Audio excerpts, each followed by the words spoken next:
prokuroria të mos na kthejë mbrapa të filloj hetimet dhe gjithashtu KQZ-ja të na përkëro në rinumërimin e zgjedhjeve të fundit të tetorit. Të gjithë e kishim pas atë brengën që ose ju kanë manipulu votat, por askush nuk e kish pas guximin me marrë një iniciativë të tillë. Tu bisedu me këta kolegë të Ferizojt, e disa të Prizrenit, e disa të Mitrovicës, e tash që po lajmërohen edhe të PDI-ves e të Lipjanit.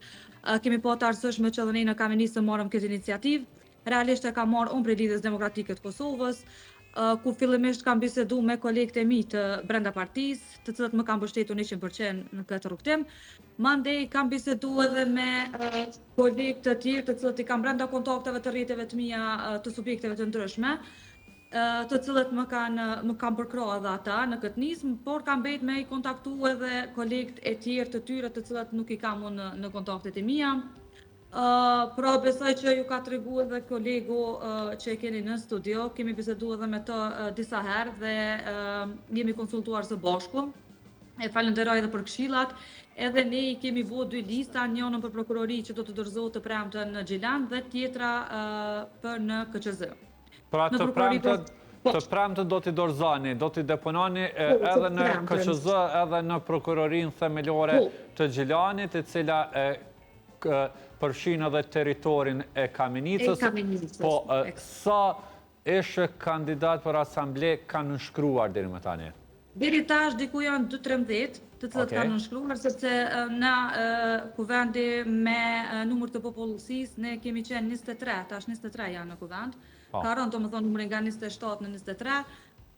Po besoj që deri të premten rritet numri, dyfishohet numri dhe shpresoj që institucionet ta marrin me seriozitet këtë iniciativë tonën dhe është çështje e mira të trajtohen me seriozitet, të kthehet besimi i qytetarëve në institucione, sepse vota është e lirë dhe nuk është e imponuar. Kështu që kërkoj nga institucionet që prokuroria të mos na kthejë mbrapa të filloj hetimet dhe gjithashtu KQZ-ja të na përkëro në rinumërimin e zgjedhjeve të fundit të tetorit. Realisht për kandidat për asamble ka qenë gara pak më ashpër. Po, a ka në këtë listë të nënshkrimeve, ka edhe asamblesë të zgjedhur, apo janë të gjithë ish kandidat? Të gjithë ish kandidat. E kam paramendu që kështu do t'jetë, sepse të tjerët fare nuk e kam pas guximin me na u bashkangjit në këtë nismë. I kemi kontaktu disa prej tyre, mirë po... Konsiderojnë që s'kan pas guxim? Tash gara ka qenë shumë e ashpër se kanë luftu për një ulse, se ka ra dhe numri i ulse në Kamenicë, prej 27 në 23.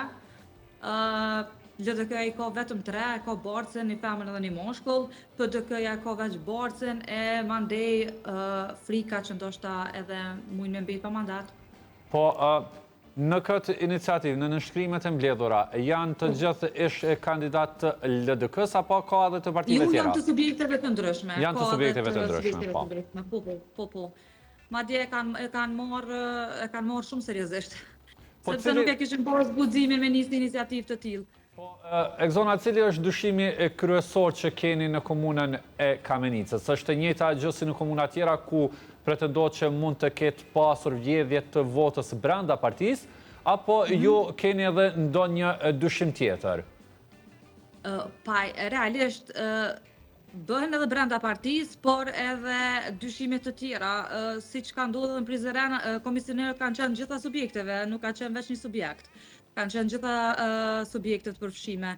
Tu e pas parasysh që një komisioner i zgjedhjeve nacionale, që kanë qenë zgjedhjet nacionale të shkurtit, ai komisioner automatikisht është saktuar edhe në zgjedhjet lokale të tetorit. I njëjti komisioner.